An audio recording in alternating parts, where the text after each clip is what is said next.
Greetings, everyone. Last night, I privileged myself with a live stream from Sinful the P talking about Hassan Campbell. You know, uh, basically, Hassan Campbell is an outspoken YouTuber, speaks out on random things, He's highly critical of the conscious community and various people in the conscious community. Recently, he's been speaking out against various celebrities and their stance on issues. And up until I think his last series of videos, he started to explore Chicago gang culture and make some pronouncements about Chicago gang culture and what he feels are the dynamics at play. I think he was also encouraging the young brothers in Chicago to shoot back at the police. He's making statements about their situation without actually being a citizen of Chicago, without actually knowing how it is on the ground in Chicago. He's making pronouncements as an outsider, right?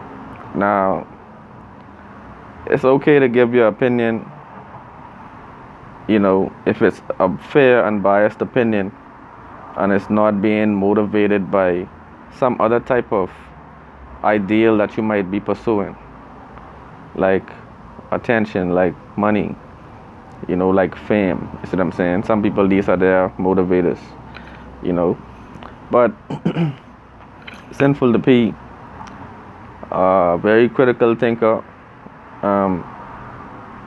He made some statements basically decoding Hassan Campbell, his YouTube page, and some of his history.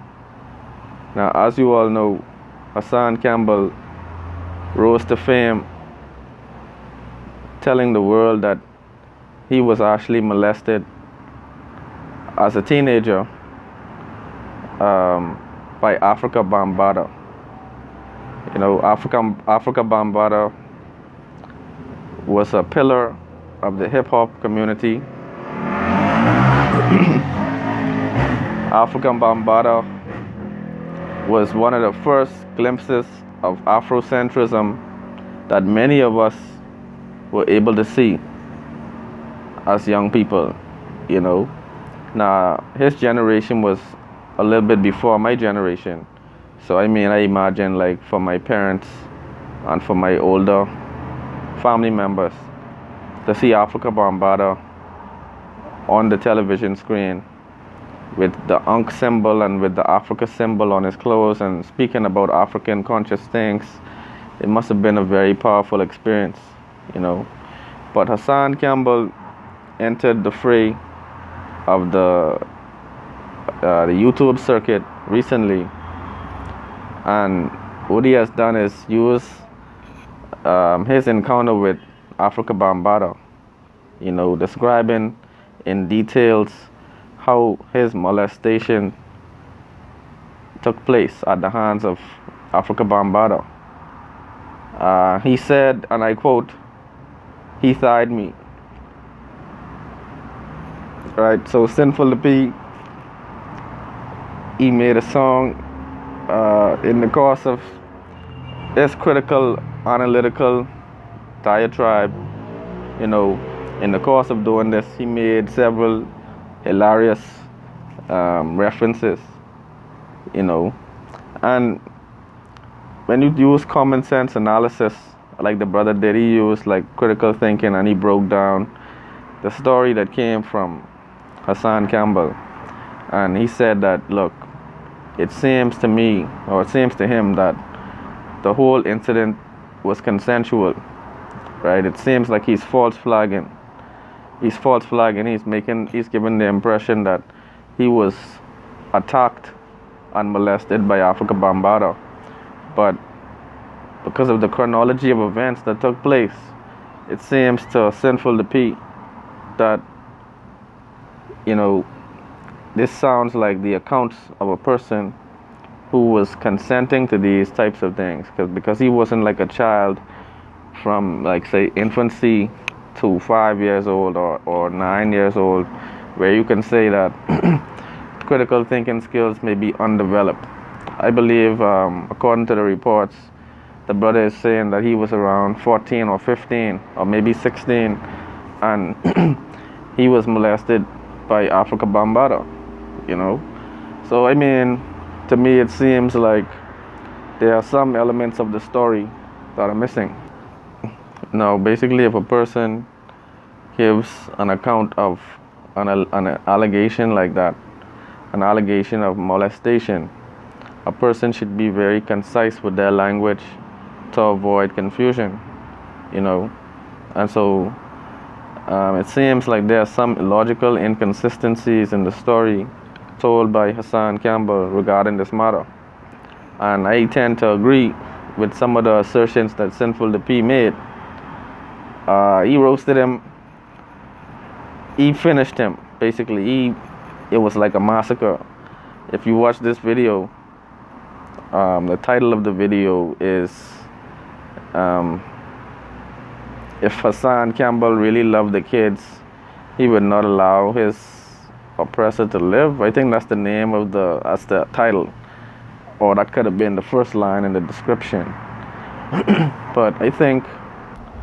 But basically, right, what he's saying is this: if Hassan Campbell is making calls for the people in the inner city in Chicago to rise up against who they look at as their oppressor, those who are instigating the conflict between the gangs, BDs and GDs, and so on and so forth, and vice lords, I think what is being said is, if he's going to try to encourage them to make a violent response to those who he considers to be the oppressor in the Chicago situation, namely the white police, then it stands to reason that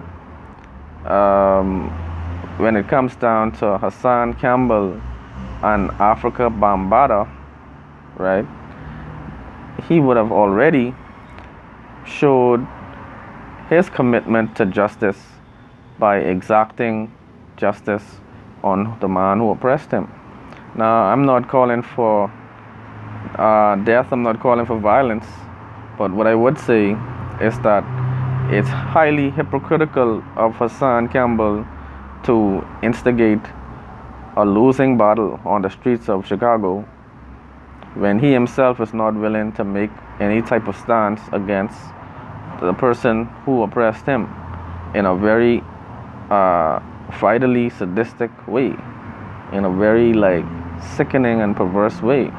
He never made a single he never laid a single blow on this man, but instead he would want men to use bullets against the police in a battle with the people who are legally empowered to carry weapons, right? A losing battle which would result in the deaths of many young black men and women. He wants to instigate this, but he himself is not willing to take a stand and make any type of actions against the person who oppressed him, not even any legal actions, okay? So people, stay positive. Let me know what your thoughts are. Go check out the video. You could go on Sinful the P's page and check for the video where he made his last commentary about Hassan Campbell. Let me know what your thoughts are. That was a classic video. A lot of enlightening commentary, a lot of comedy. So I think you all should peruse the brother's page and find out some more information about his comments. One love.